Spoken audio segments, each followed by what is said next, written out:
This is going to be about power chords and fifths. So let's do a little review of the major scale here. Let's start with A major scale.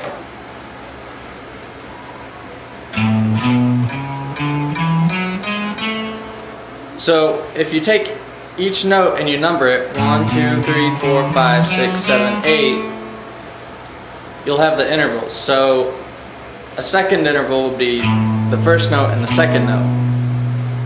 Likewise, a third would be the first and the third. So a power chord is made up of the first and the fifth notes of a major scale. And then you add in your pinky for that eighth note. So we have root, which is the A, and then a D, and another A.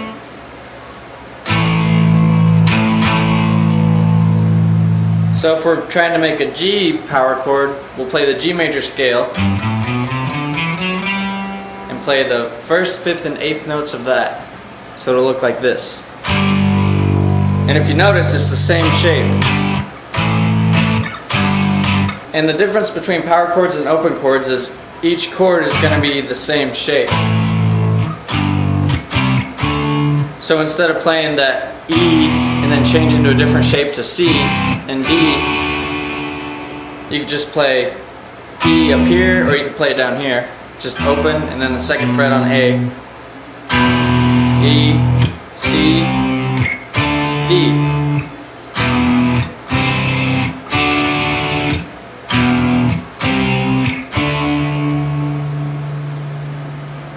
And oftentimes when you're playing power chords, you'll use a distortion pedal.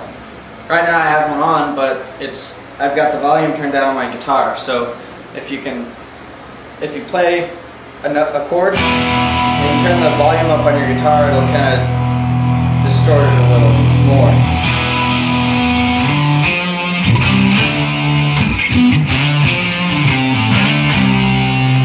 So if you back it off, not to where it's off, but just a little up.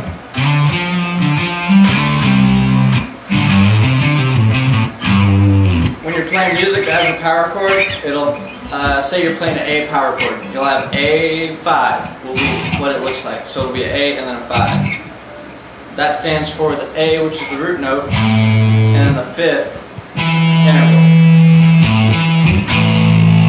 So whatever your lowest note is on your power chord is going to be the name of the chord.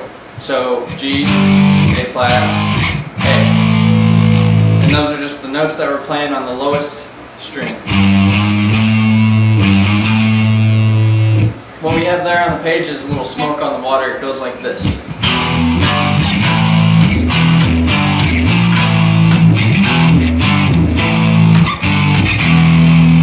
And it's all power chords.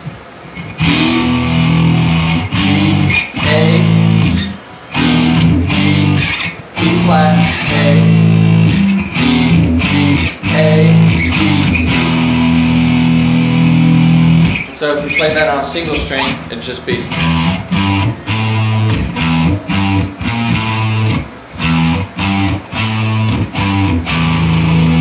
And then with power chords, it'll be like this.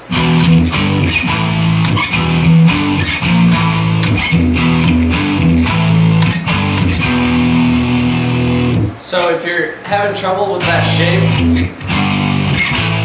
you can tune your E string down to a D, and that's called drop D tuning. The way I do that is just play the first 3 strings. And you can hear it's kind of weird sounding. So if you take your E string tuning peg and you turn it down till it sounds more pleasing. So it'll be like this. You'll hit those first strings and then see how that sounds a little better. So you'll have D, A, D for your 3 lowest strings. Now, let's play Smoke in the Water, except in drop D tuning. So it'll look like this.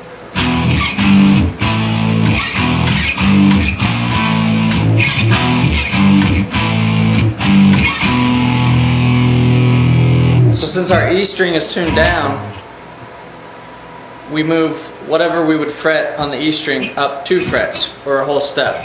So instead of playing a shape that's like this for an A, our A would be with the E string up 2 frets. So 1 and then 2. So it would just be these 3. And that's an A. So your lowest chord is going to be these 3 strings open, and that's going to be the D5. And then your E is right here instead of open. Instead of this being your normal E with that E string open, it's going to be like this.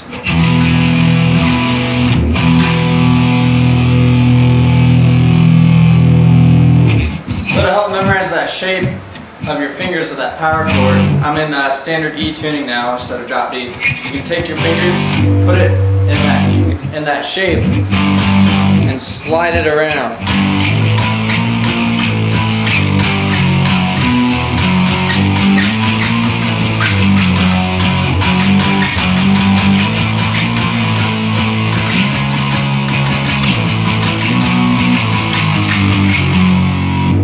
Power chords are very similar to bar chords, so if you have just a G major bar chord like this,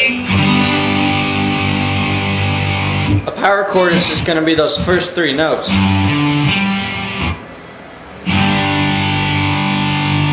If you can see there, I'm just playing the first 3 notes.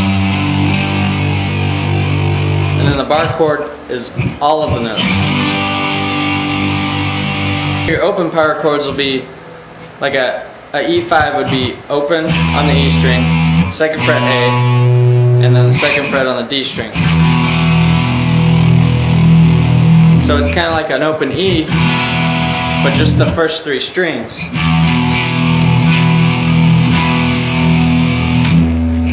So now that you know power chords, you can play a lot of songs. If a song's playing like bar chords or open chords, a lot of times power chords will fit in there kind of somewhere. So it'll help you to figure out songs if they're playing like maybe an E7 and you're just playing an E power chord over the E7. They kind of sound the same. So it'll help you figure out the root note, and then later on, once you figure the progression, you can throw in all the weird 7s and added notes. So good luck with power chords.